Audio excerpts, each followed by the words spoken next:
हमारे उस्ताद विजयलाल गुरुजी गौलन का गौलन बाटा बाटा गोरी बाटा बुहा जान पाईबू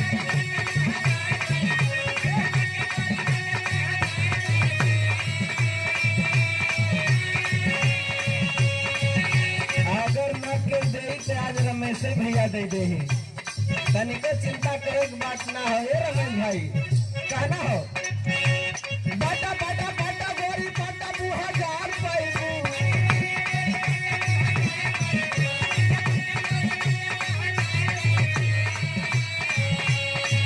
बाटा बाटा गोरी बाटा बुहा जान पाईबू नहीं बाटा बुहा करे चार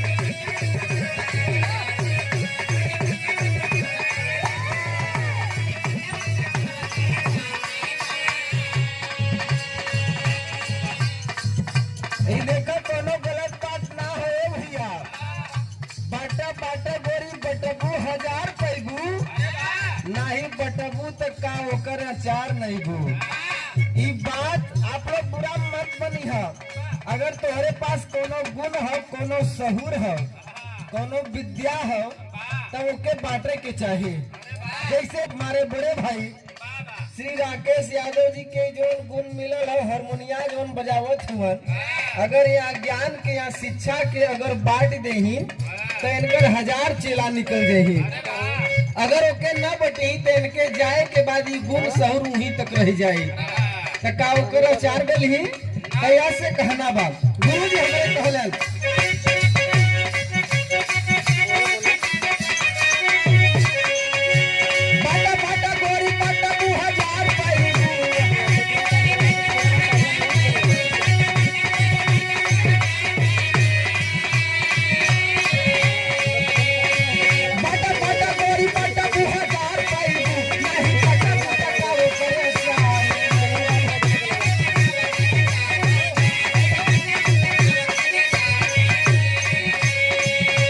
नयका गीत मास्टर भैया हमारे बजावो तू है नौजवानन वाला ए रमेश भाई गीतिया पे हमारे ध्यान रहे भाई कहना हो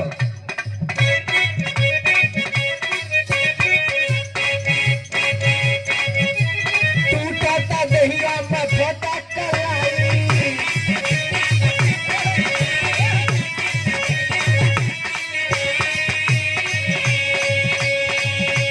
ले आवा देवरू दर्द के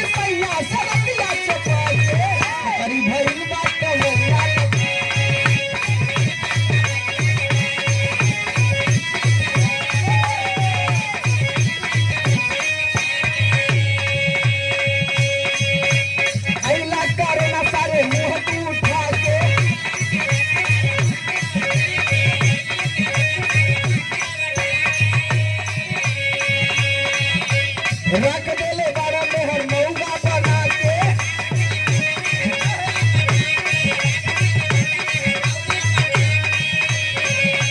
आइला करो ना सारे मुंह तू उठा के रख देले बारा मेहर मऊगा बना के दादा लॉकडाउन खुलिया बजी दादा लॉकडाउन खुलिया बजी हम मौगी खेलत बिया पबजी हम मौगी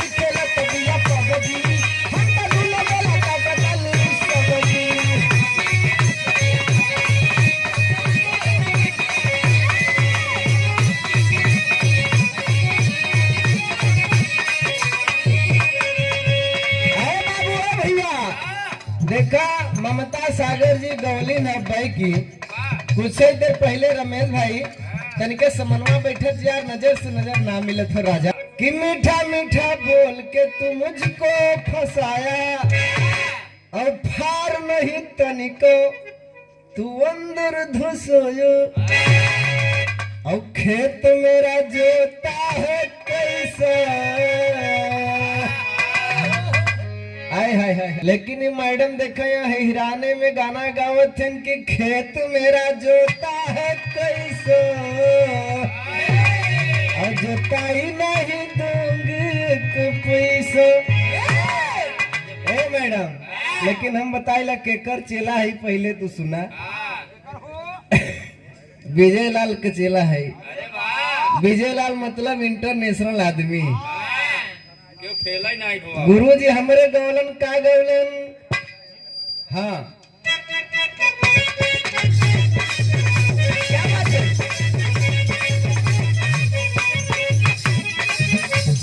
मीठा मीठा बोल के फंसाना है जरूरी,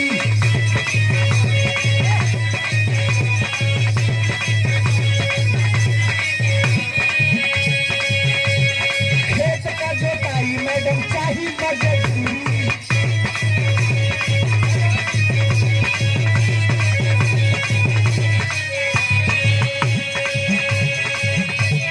मीठा मीठा बोल के फंसाना है जरूरी, खेत का जोताई मैडम चाहिए मजदूरी, वरना जोताई दोगी पैसा तब कूद जाई या दोगी तो भैया।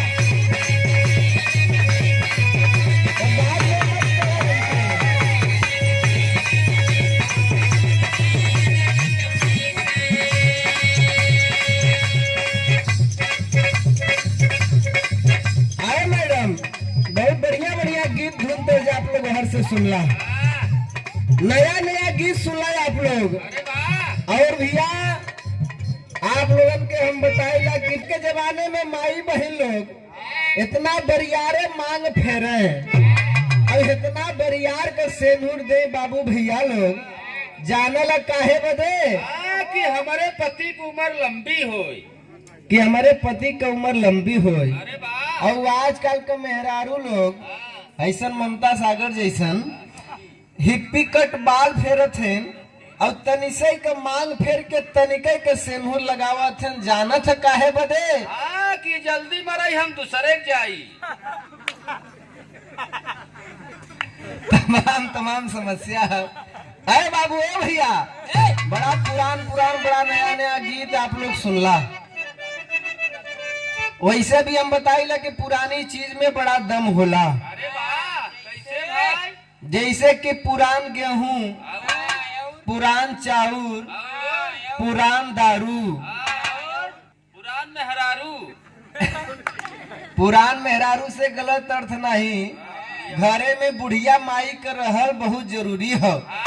बुढ़िया माई पूरा परिवार सजाए के अपने पतोहू से कही कि ये तोहार बुढ़ऊ हैं, इनके मुड़े ठंडा तेल रख दिया करूँ।